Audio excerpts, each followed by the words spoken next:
বৈঠকে খানিকটা মিলেছে। এসআইআর এর চূড়ান্ত তালিকার পরও 60-এর বেশি ভোটারের নাম বিচারাধীন ছিল।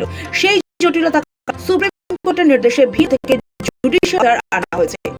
চলছে ফেব্রুয়ারি থেকে বৃহস্পতিবার 10টা 14 লক্ষের নামে করা গিয়েছে। এখন প্রশ্ন, সাপ্লিমেন্টারি লিস্ট বেরোবে। প্রধান বিচারপতির সঙ্গে সিইও বৈঠকের পর খানিকটা ইঙ্গিত মিলেছে। যে সাপ্লিমেন্টারি লিস্ট পাবলিকেশন এবং তার জন্য সফটওয়্যারে কি কি পরিবর্তন এগুলো নিয়ে আলোচনা হলো।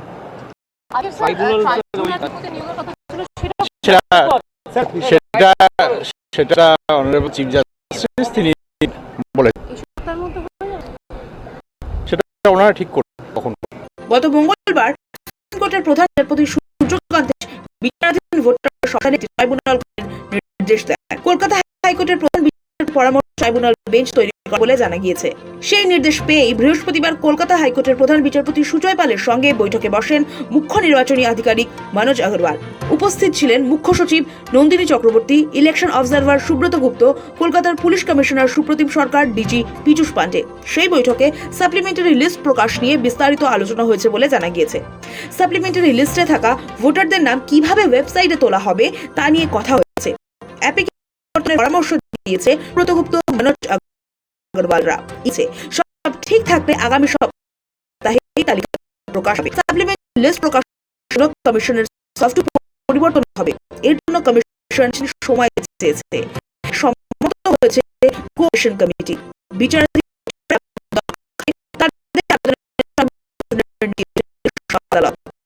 বৃহস্পতিবার সেই আলোচনা সেই কাজ কবে নাগাদ হতে পারে না